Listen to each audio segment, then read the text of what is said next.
believe that there's definitely a better way for this country, and want to support them in voicing that. Nice. Yeah, right? Right, Maja. Go!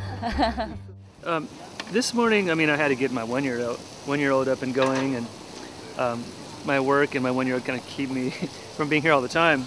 So we got here about an hour ago, maybe. Me and my wife, we've been doing the Burning Man thing for years, so we're used to having feeding lots of people at one time with our little propane grills here. Yeah, we're gonna cook pancakes, and it's cool to see a lot of people had the same idea. Some people are coming around with donuts. I'm hoping, praying somebody will come around with coffee. My name's Albert Soto. I'm from Irvine. Well, I work for a caterer, Earhart's Catering, bringing brownies and cookies. 2 heavy boxes. I just took a spill in the street, so I was making love to the asphalt, so I don't know what they look like right now.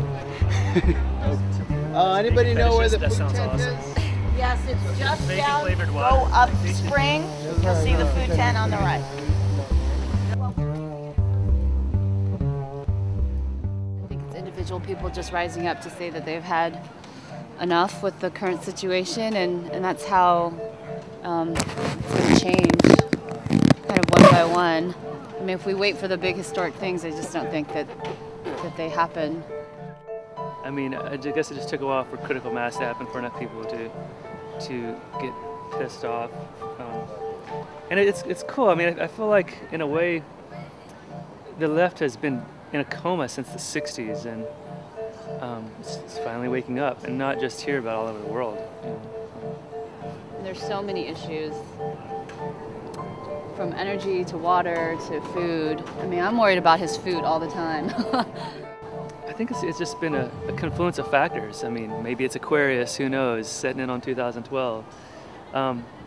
But there's a number of factors. I think we can thank the Tea Party. If they weren't becoming so publicly belligerent and showing what numbers can do, I think we would still be at home, intellectually masturbating about our micro niches and our craft beers and our indie rock.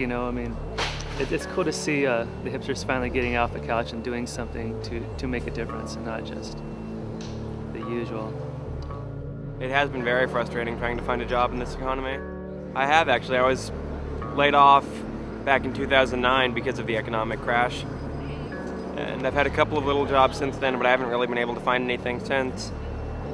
I was working IT at the time. I was in an IT department, and there's really nothing at my level anymore. My dad was also unemployed. He was laid off at the same time as me. He's been doing that job for 15 years, and he's been out of work completely for 2 years. Can't find anything. Well, right now I'm just going to school, trying to get through. Hopefully once I get some degrees, I'll be able to get a job, but I'm not even sure about that anymore. Just because the economy is getting worse and worse. And So the education doesn't really... it helps, but if everyone else is doing the same thing, then I don't know how much it's actually going to help. But I'm just trying to be hopeful. And hopefully by being out here we can change something, make the system a little bit better. Yeah. All right. So you want to wake you guys up right now? Sure.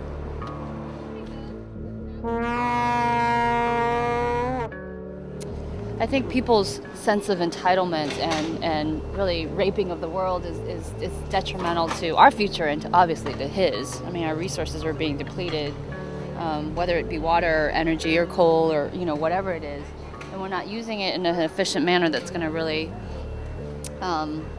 make it available for our future generations. So of course that's disturbing.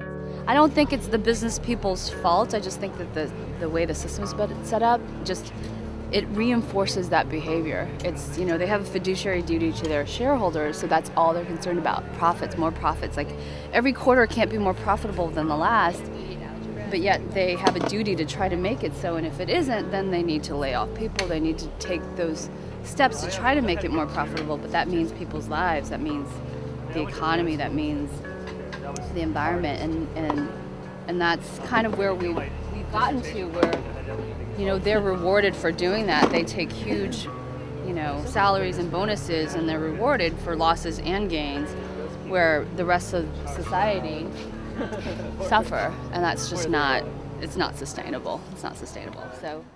I think so, and I don't think camping is even the point. You know, I mean, it's cool that everybody's doing the urban camping thing. It feels like Burning Man, which we miss this year. But I think ultimately this is about mobilization. I mean, how long will people actually be camped out here? I don't know. But the point is, we have people organized now, and that's going to continue.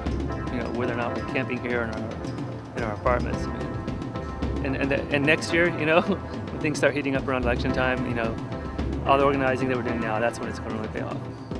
I mean, when are we going to start thinking more about the future than just today? And these are the people that actually can make a difference. Politicians and community leaders and government. It's like we got to get beyond the bottom line of just profits. And I feel like that's all we're at right now. And so being here to support people that want to do something different is, yeah, it is important. It's very important. Thank you so much. You're welcome. Thank you. It's easier than you think to make a difference. You just can't be afraid. Sometimes you gotta be a little weird.